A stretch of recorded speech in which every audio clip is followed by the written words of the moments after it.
7 now. The Radio Waymo Breakfast. Jeff Dudas from underwatertimes.com. Yeah, we're heading to Miami. Jeff Dudas standing by. Good morning to you, Jeff. Hey, how you doing, Waymo? Very well, thanks. So first story today involves a crocodile, a cell phone, and it rings. Exactly. This story comes out of the Ukraine, and this is a zoo in the Ukraine. And a lady was visiting the zoo and had the camera phone and sort of leaning over the rail trying to take a really good picture of the crocodile and sort of zooming in, and she dropped her phone, and the crocodile snapped up the phone. She had a quote. She said it really would have been a dramatic shot, but it didn't work out. And so she told the zookeepers what happened, and they didn't believe her. And then the phone started ringing, and so they sort of knew they had a problem there. And so they went around and they said the croc was lethargic and really wasn't moving around very well after that. And so they got the idea they would feed it live quail, which evidently, if you're a crocodile, you love. Right. Normally it's like beef or pork, but this is in the Ukraine, and so they're going to feed it live quail. But they put some laxatives and vitamins on the quail. Yeah. Hopefully it would, nature would take its course and it would pass through. But that didn't work, and so didn't eat the birds, and so the crocodile. The question now is they may give it an X-ray and perhaps surgery, and the lady is hoping to get her SIM card back. Oh, really? So still in the balance at the moment. I was looking for updates today to see if we had any more news on this, but evidently not. So it's still a question. Did the croc survive, and did the lady get her SIM card? And well, that's right. And the question is also, did she set her alarm? Exactly. Yeah. So. It's almost Peter Pan-ish, I suppose. It's yeah. I wouldn't. I was trying to wonder. It was just ringing, and it's inside the crocodile. How loud it would be, but evidently loud enough. Yeah, and also I mean, it depends on what sort of phone it is as well, I suppose. But the smartphones they make these days, the battery life isn't all that good, so. Can't imagine it'll last too long in there anyway. No. Finally, not finally, there's our second story, and it's one to ponder really. Why do seahorses resemble horses?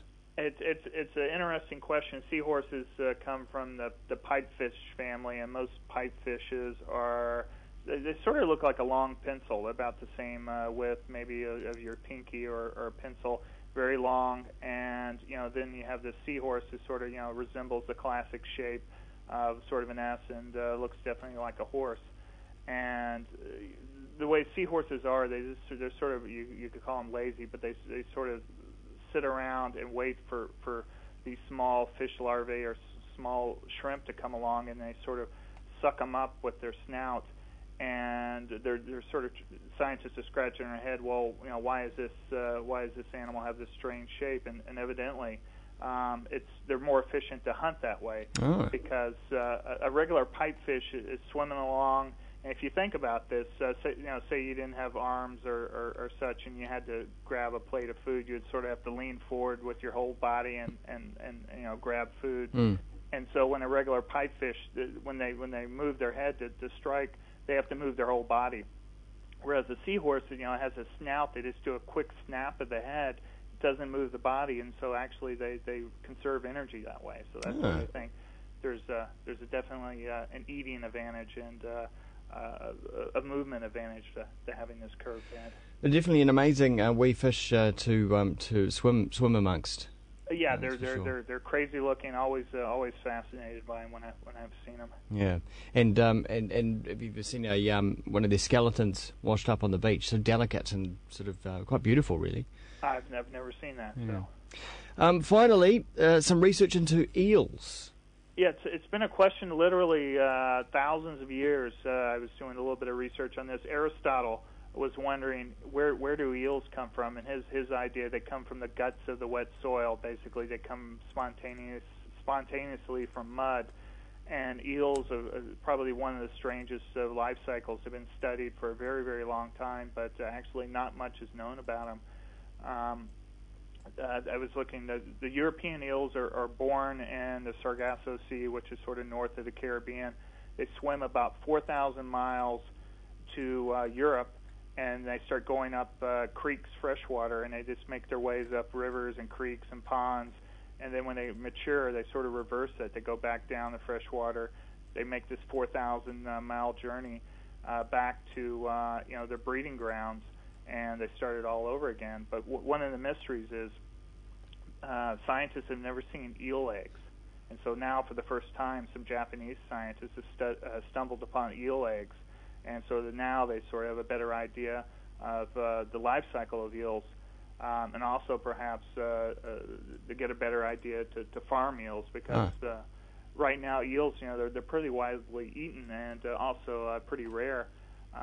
But you can't really breed them the whole life cycle. They catch eel fry, which are basically baby eels, but they're able to raise them from eggs. So now with these eggs, they think they may be able to actually increase their chances of raising them in a farm. And it's because eels are very secretive about where they keep their eggs? Yes, and that's so I say this is actually pretty big news. Never been found before. So this was in the Marianas Trench and Guam. They found these eggs, and I think they were like 150 meters down. So they're like, when you think in the middle of nowhere, they were in the middle of nowhere, very deep in the water column. So perhaps give some life to eels rather than currently right now. Yeah. Again, just catching these little fish and hopefully catching them and raising them to adults. So now they think with this they'll be able to raise them in a farm. Interesting. And just before you go, Jeff, it's worth noting the story that's in the New Zealand Herald here in New Zealand about oysters. More than 85% of the oyster reefs have been lost through overfishing, according to a study. Yeah, absolutely true. I saw that story hit the news this week. They said that one of the places where they actually have done well is almost ground zero, where the Deepwater Horizon blew up, and which is off the coast of Louisiana. That's a huge oyster ground for the United States. I think a large percentage of our oysters come from that area. But then again, they were all covered in oil, so you sort of raise the question, do you want an oyster? But and then everywhere else too, with sort of the rising acidity of the oceans that's coming. There's some questions about oysters. Can they survive? Well, yeah. I mean, obviously, it's a concern for the food supply, but also the purpose in the sea, which is filtering out impurities, isn't it? Yep. And you see that a lot here in the United States in Chesapeake Bay, where the bay has gone basically real silty. What's left the bay is all the oysters, and so the oysters are filtering out the water. And so as they've been harvested, the bays get dirtier and dirtier, and they're just not doing what they should be there naturally to do. Exactly. All right, Jeff. Well, those stories you'll find up at the website underwatertimes.com, and we'll talk to you in 2 weeks. Thanks very much, Jeff. Thanks for having me. Jeff Dudas. It's now 24 minutes past 7 here on Kiwi. Got a track from Great North.